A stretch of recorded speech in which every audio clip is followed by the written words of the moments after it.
I've only seen two dynamics that work in relationships over like an extended period of time. One is kind of the like we're in it together, and the other is like the, you know, cheerleader and quarterback, like cheering you on. But the thing is like I can speak a lot to the, you know, we're in the game together. For me, I know personally, like I had two very long relationships that were cheerleader dynamics. And to me, I could not imagine living life that way, having now lived what I live now. Because like there's a certain amount of shared respect that you never get with somebody who does not know what it's like to be in the battlefield or in the arena. And if I'm like, I need to work for the next 3 days and like write 5 book chapters, like there's not a discussion. It's like, of course, do your thing. There's no like, I can't believe you're like, And to the flip side, in the cheerleader dynamic, a cheerleader who's really rooting for the team doesn't ask the quarterback to come out when the game's on the line. And so I think that a lot of people are running in what they consider to be cheerleader dynamics, but they are inverted dynamics. They're actually sabotaging the game. And I think that it's like in that dynamic, it's harder, in my opinion, to do the cheerleader quarterback because you have to have a very aligned mission and goals of like the relationship.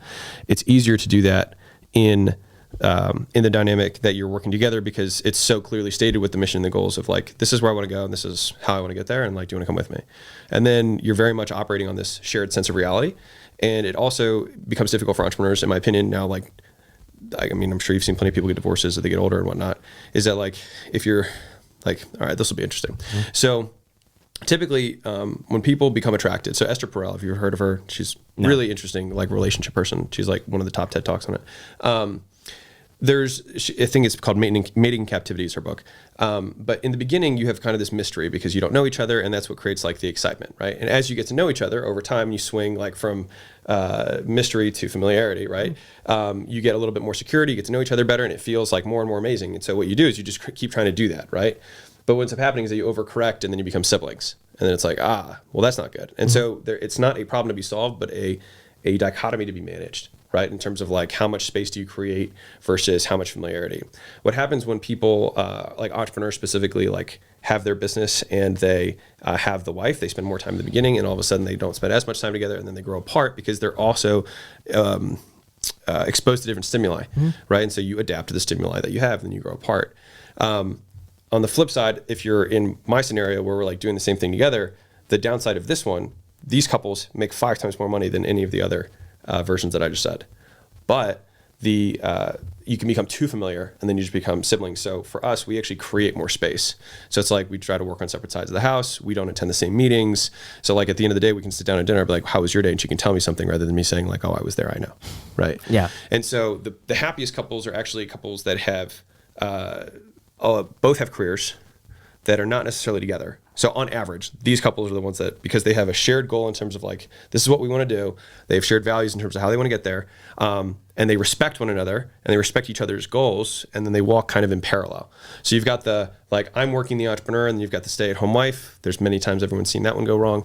There's the, like, we're both working together in it these people have to correct for trying to create more familiarity. These ones have to create more space, so you have the space to be missed. And then these ones tend to be in the middle already, and so they just kind of like have to keep walking. And so for me, it was actually just interesting seeing the different dynamics and like how we had to correct in the beginning. Like we spent all day every day together, and the business was small, so it was like she was there and I was here, and we worked out together and we ate together, and we did that for like 2 years. And I was like, maybe I'll sit on different meetings than you. Yeah. But like seeing the level of like commitment and loyalty that you get from that, and I don't know. So I went on a little bit of a tangent there, but I have strong beliefs around that, and I think that you don't have to compromise anything if you don't want to. I think maybe we just have different goals, because my goal is not to make a boatload of money with my wife. My goal in life is to be happy, have a great relationship, and just enjoy life. And honestly, if I live my entire life, like, as long as I don't go broke, I think I'm going to be happy. And that's okay to disagree with somebody and have different goals, because everybody has different goals. So does that mean you agree with Kelsey in the sense that like you'd rather have a more like predictable schedule, spend more time together, build a family? I think it's a balance for me, right? Because that's my if this job, if I was working for you and it was so intense and I knew it was going to be intense like till the day I die, like to the fact where it's going to affect my relationship. I don't care how much money I'm making, like personally. But it's also a balance because we want, like, I'm not oblivious to money, right? Like I want to make more money. I want to reach for more. I want to do things. But I still want to keep my first goal in mind, which is to be happy. And like I said, I think one time, like, Graham like pulled me aside and asked me like how much money I want to make in the future. We were just having like a conversation, and I didn't have like a specific number, but I was just like, just enough to like, not have to stress about money. And that's a different number for different people because we all have a different. It also changes. Yeah, it also changes. But Alex, do you feel like, because you're above that number now, do you feel like you stress about money still? Yes, but I feel like that's only because I have that. Like I live like I'm like gonna be broke the next day mentality. Like I'm like in my head I'm like, well, if this all just disappears the next day, because I remember you telling me that number, and you're above that number, and I think we could double it from here, and you would still have the exact same mentality of just like, well, still live. You get 100x it. I'll just tell you, it doesn't go away. So how do you, as somebody who's made a ton of money and how do I, because Graham's right, like we kind of reached that number, and I'm like, I've accepted the fact that this thought, right, is not going to go away. So what do you do? Like, maybe you could give me some advice about that. Maybe I'm the one you should be giving advice to, I guess. There's so many statements I was trying to like keep track, but like you make a lot of belief statements. And so like when I'm like, a lot of people make statements like they're like isms, like this is this way. Like I have this thought and it is. And you're like, and I've just accepted that like I'm always going to have this. Like I would just never speak that over yourself just right off the bat, because like you're just saying I'm never going to get over this thing.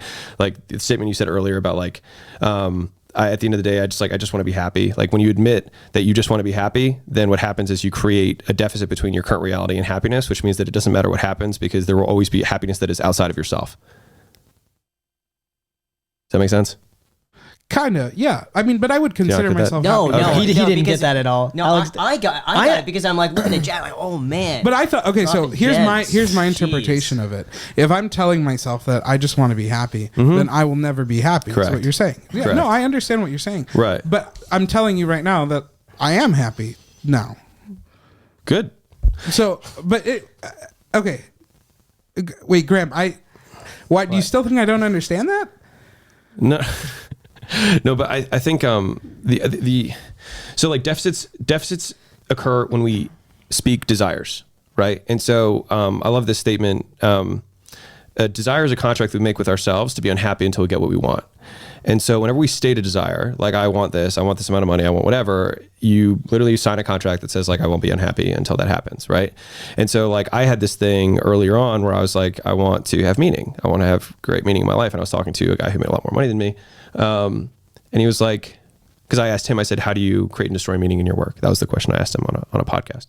And he was like, why do you think life needs to be meaningful? And it was the same exact thing as the happiness versus like the meaning thing, where it's like, I say life has to be meaningful, and therefore everything that I'm doing, like I create this expectation of life. Whereas if life just is, it just is. And it's the only way that you can actually be there. It's just pure acceptance. Right. Which is why like the whole like shoulds of like, we should work, we should have balance, we should X. It's like, I believe marriage is a compromise. Like these are just statements of belief that are casting expectations out in the world that are just bound to be untrue at some point and then create dissonance. And so it's like, I believe marriage is marriage. And I believe my marriage is my marriage. And I believe your marriage is your marriage. And like, I believe that I can work 24 hours a day if I want to. And that is all, period. Not, and it's bad or, and it's good. And there's no judgment on it. It just is.